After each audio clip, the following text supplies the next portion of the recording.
Hey guys, my name's Austin. You're watching Fishing Fever, and today we're going to be changing the engine oil and the lower gear lube on this 2006 9.9 Mercury. But before we get into that, I'm going to tell you about today's sponsor. Alright guys, today's sponsor is Wear Oreo sunglasses. They sent me a couple pairs and you know, to see if I would like them or whatever, and they're pretty comfortable. They sent me this, I got a brown pair and a black pair. That's what they let me choose, and they're both polarized. The polarization is great.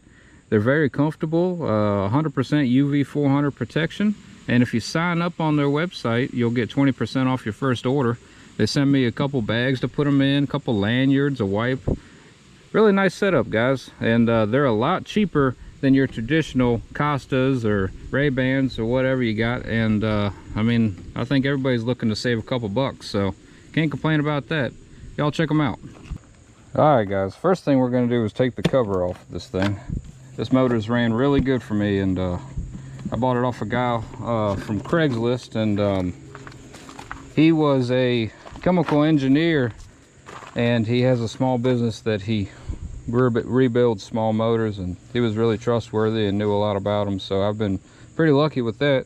You know how buying things off of Craigslist is.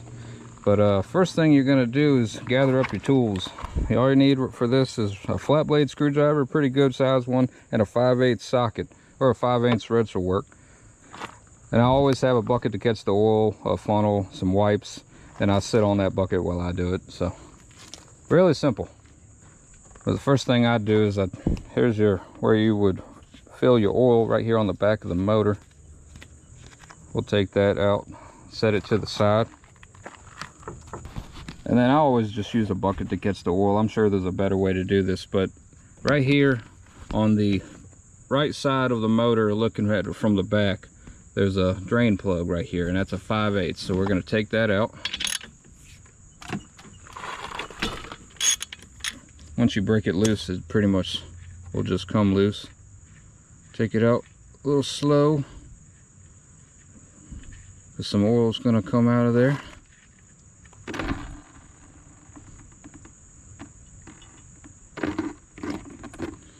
And I always get messy, but that's okay. But that's why you got to have some wipes. I'm just putting pressure on this so that it goes into the bucket. I've done this a million times, and I know there's a better way to do this, but I don't feel like putting that much effort into it. All right, it only takes about a quart, so once you just hold pressure on that so that it doesn't, because if not, it'll shoot way out.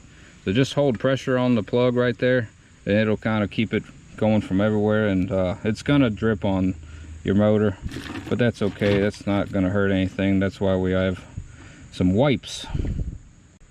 But we're gonna let that drain, and then we'll wipe it all up, get it nice and clean, and put some new oil in it.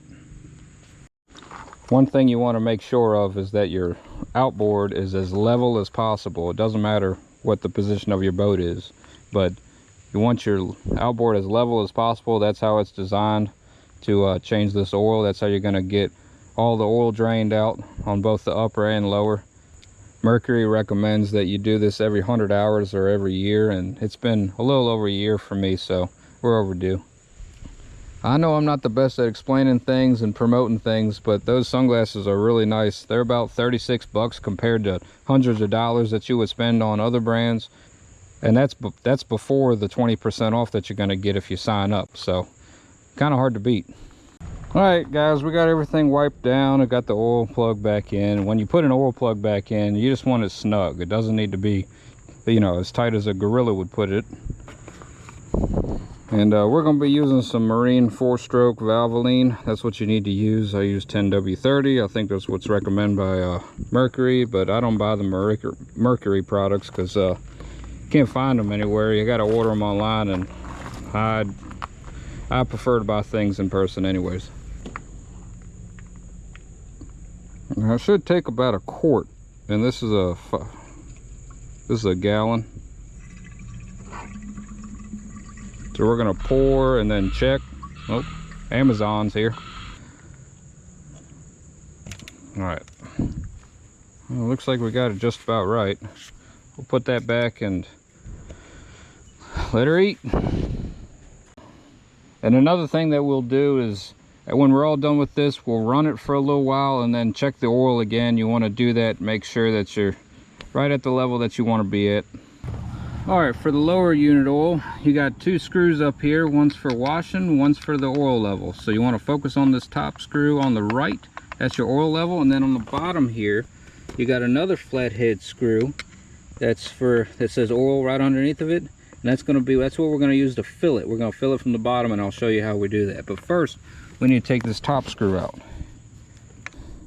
Now this top screw, there is an O-ring, I think. But if it wants to just stay there, that's fine. But there should be a gasket right there on it. And if it wants to stay there, then that's fine. But you're going to want to make sure you don't lose that.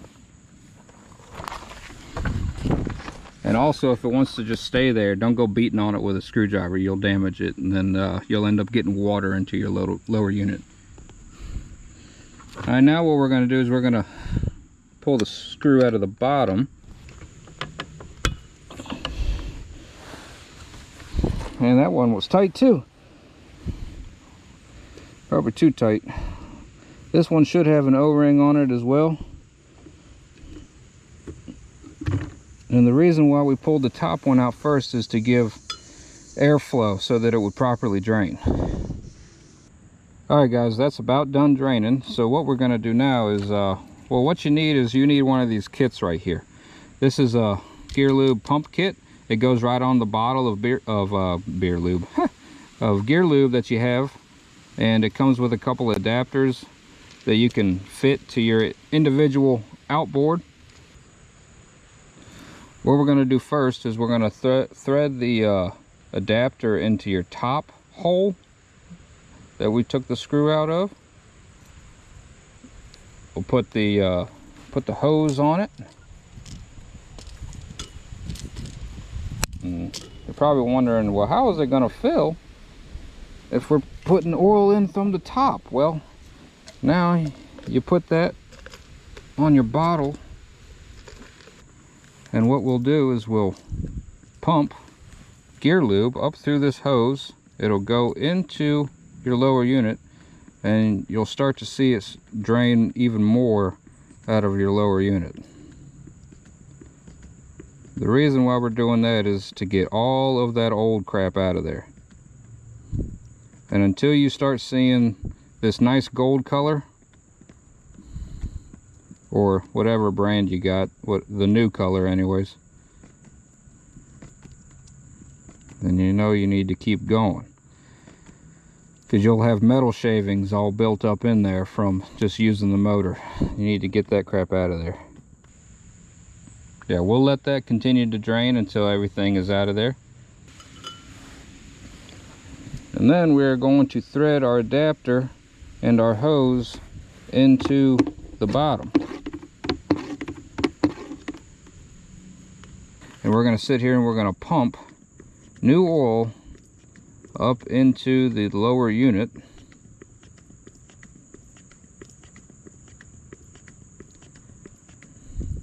And we're going to go until we fill that entire thing, and you'll start to see oil push out of your top screw up here, and then you know that you have the right amount of oil in the lower unit. All right, you see how we got oil starting to come out of the top? So what we'll do at this point, we'll put this screw in the top, get it started there, grab a screwdriver, go ahead and put that in, and some gloves would probably be best for this, but I've never been one to wear them. We'll get that fairly tight, and now you've created an airlock, so you shouldn't be getting any oil out of the bottom. This is pretty messy. We'll take the hose off, and that way we can unscrew our adapter at the bottom. And when you do that, some oil is going to come out, and you just need to fairly quickly put that screw back in the bottom. It's kind of a messy job, but see, you're kind of leaking oil. There's not a whole lot you can do about that, but that's, I mean, that's how it's designed. If you had a shop or a nice garage or something, you know, it'd be a little bit better, but we out here in the driveway. Wipe some of this excess off, and you are good to go, my friend.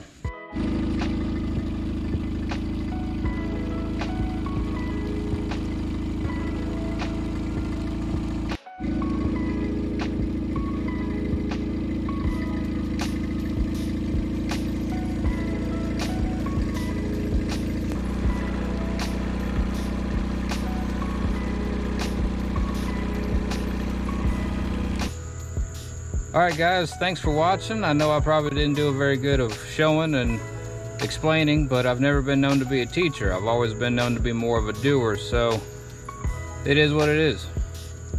I'll put the link for the sunglasses in the description, and one other thing. I want to give a huge shout out to Freddie and Nina at Freddie's Outdoor Adventures. It's his YouTube channel. The website is foacustomsandgear.com. They have graciously made me part of their pro staff, so thank you very much. That is freaking awesome.